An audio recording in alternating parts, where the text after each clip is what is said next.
Assalamualaikum warahmatullahi wabarakatuh.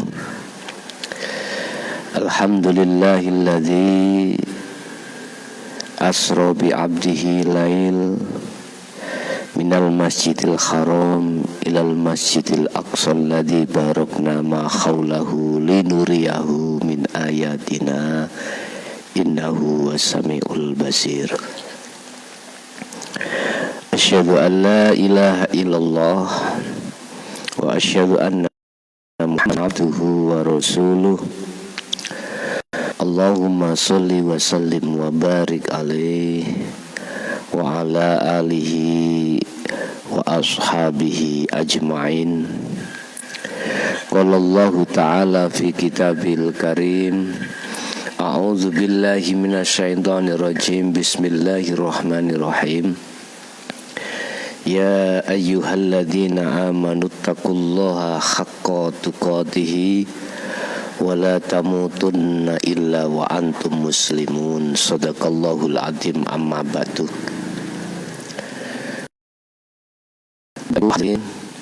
Saudara-saudaraku dimanapun Anda berada, alhamdulillah dalam kesempatan sore hari ini kita masih diperkenankan Allah untuk bertemu dan bermuajah dalam rangka thalabul ilmi. Mudah-mudahan apa yang nanti kita sampaikan betul-betul menjadikan satu ilmu yang bermanfaat baik pada diri kita maupun semua umat manusia. Bapak Ibu, ketika Rasulullah Sallallahu Alaihi Wasallam telah bersabda terhadap para sahabat yang isinya adalah, nanti umatku akan mengalami satu peperangan yang amat hebat. Salah satu sahabat bertanya, ya Rasulullah, perang apakah itu? Dijawab oleh Rasulullah, yaitu umatku ketika saat memerangi hawa nafsunya sendiri. Bapak Ibu, berbagai macam kita telah mengalami proses di mana kita akan mencari jati diri kita.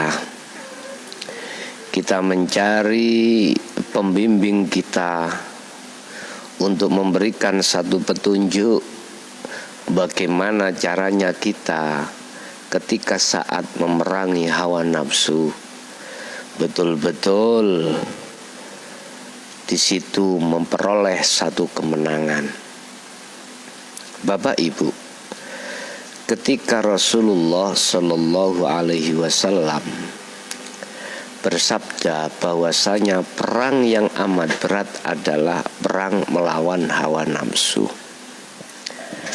Ternyata hawa nafsu itu ada pada diri kita, yang setiap saat dan waktu akan membikin hati kita, membikin ruh diri kita lalai dari Allah. Selalu hati diarahkan untuk bermaksiat pada Allah, baik di dalam hal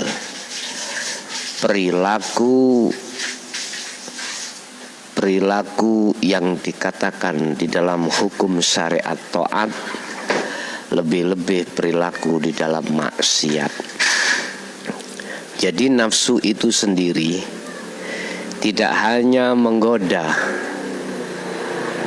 tidak hanya memerangi kita ketika saat diri melakukan hal yang taat dan yang diperintah saja, tetapi juga dia nafsu akan memerangi kita di dalam hukum maksiat, juga di dalam ketetapan Allah bala ataupun nikmat. Nafsu tidak mengenal hal itu. Nafsu yang jelas membikin hati atau jiwa atau ruh ini lari dari Allah dan mengikuti apa yang menjadi kehendak hawa nafsu. Apa kehendak hawa nafsu itu? Menjadikan zona hati ini selalu melalaikan Allah Subhanahu wa ta'ala. Oleh karena itu Bapak Ibu, betapa pentingnya kita mencari dan mendapatkan pembimbing hati kita untuk bagaimana cara memenangkan pertempuran dengan hawa nafsu di setiap saat dan waktu. Dengan modal ilmu, amal, dan istiqomah yang diajarkan terhadap kita oleh sang guru akhirat, kita jadikan sebagai senjata untuk bisa melawan hawa nafsu itu sendiri.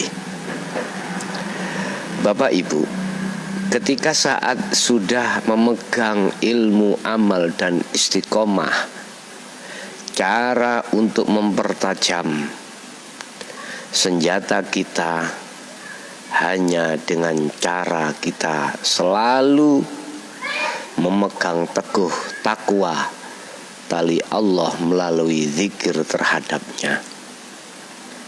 Istilah senjata tatkala tidak kita operasi, pisau tatkala tidak selalu kita asah, maka kelama-lamaan pisau itu akan tidak makan. Artinya pisau itu tidak tajam, sehingga ketika saat kita memerangi hawa nafsu, di situ ada kesusahan. Terus bagaimana caranya? Kita sekali tebas dia akan terjungkal.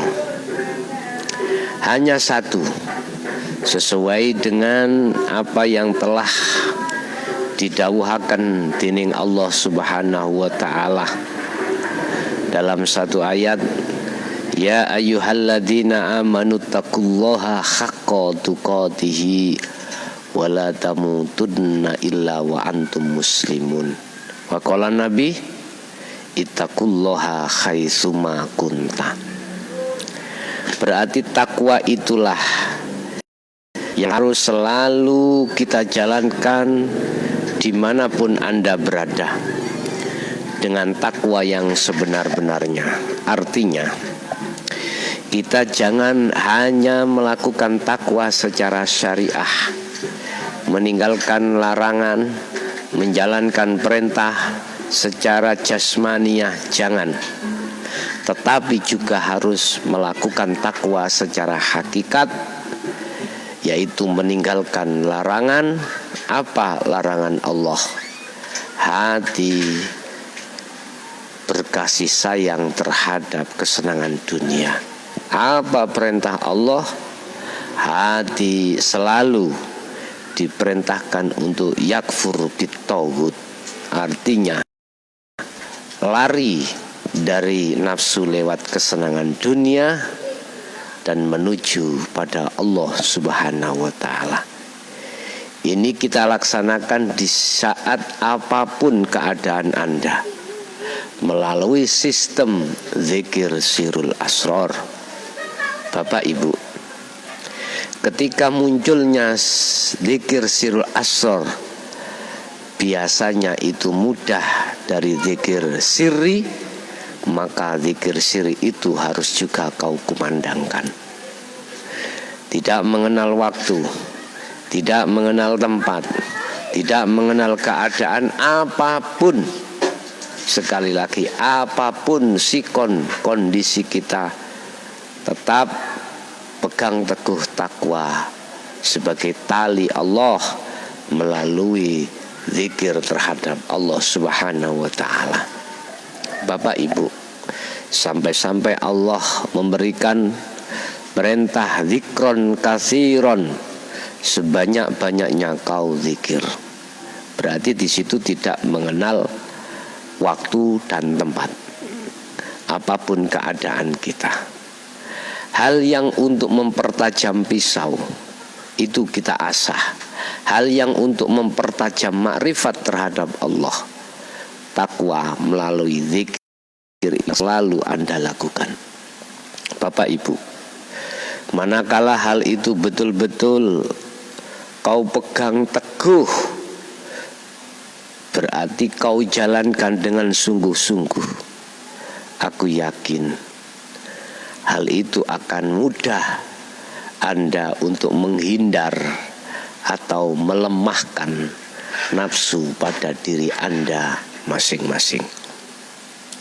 Nafsu selalu mengarahkan hati kita untuk mengakui segala hal apapun itu berperan dari makhluk.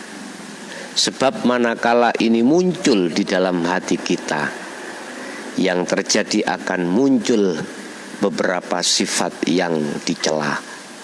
Pasti akan muncul riya, akan muncul hasud, akan muncul takabur, dan lain sebagainya. Dan ini semuanya dikarenakan di dalam hati kita telah menjadi budaknya hawa nafsu. Sehingga siapapun yang akan menjadi budaknya hawa nafsu, dia pasti harus mengikuti hukum nafsu. Sedangkan hukum nafsu adalah Anda harus hati ini melihat semuanya itu bersumber dari makhluk. Sehingga tidak heran muncullah sifat-sifat tercela atau sifat basariyah. Bapak Ibu, untuk memerangi sifat keakuan kita sebagai makhluk, ini memang awalnya tidak mudah. Dan ini tidak bisa dilakukan golongan kita yang hanya berpedoman dengan hukum syariat saja. Tidak bisa.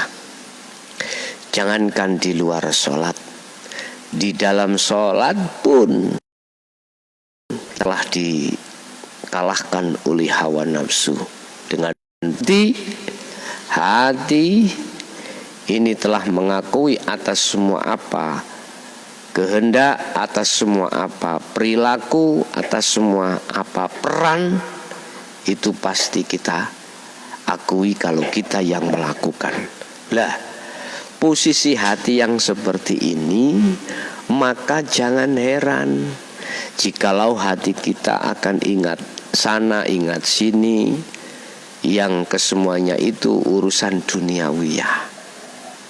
Bapak Ibu, sekali lagi saya katakan, manakala kita hanya memakai pedoman hukum syariah saja, maka sampai kapanpun hati ini tetap kalah oleh hawa nafsu. Ibarat kita memerangi terhadap musuh. Kita nggak punya senjata, musuh tahu senjata. Kita tidak bisa melihat sana dikarenakan kita buta, sedangkan sana bisa melihat kita.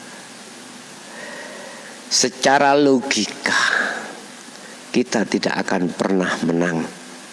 Sampai kapanpun kita akan tetap menjadi pecundang. Bapak Ibu, oleh sebab itu diturunkanlah oleh Allah bil huda wa dinil haq. Diturunkanlah oleh Allah petunjuk dan ajaran-ajaran tentang bagaimana caranya hati ini bisa mengalahkan hawa nafsu dengan oleh utusannya, yang dibawa oleh utusannya. Sehingga disinilah yang kami maksud dengan ilmu hakikat. Dengan ilmu hakikat itu memahamkan terhadap diri kita untuk belajar mengenal Allah sedikit demi sedikit. Sebab pada hakikatnya yang bisa memerangi hawa nafsu, yang mengalahkan hawa nafsu, itu hanya Allah Subhanahu wa ta'ala. Oleh sebab itu, ilmu hakikat adalah satu ilmu yang kita jadikan pelaksanaan awal kita untuk mengenal Allah. Sehingga di situ ada ilmu, amal, dan istiqomah, yang tiga hal ini disebut sebagai takwa.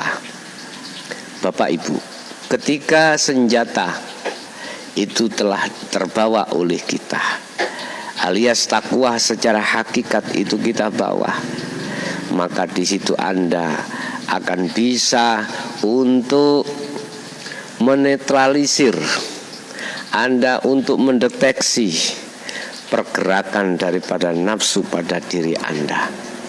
Tatkala ini sudah Anda jinakkan, maka yang bermunculan di dalam hati Anda sifat terpuji, sifat di mana selalu mengedepankan akhlak ilahiyah, yaitu akhlak hati pada Allah Subhanahu wa ta'ala di atas akhlak istimaiyah, akhlak hablum minan nas. Bapak Ibu hadirin, jadi untuk mempertajam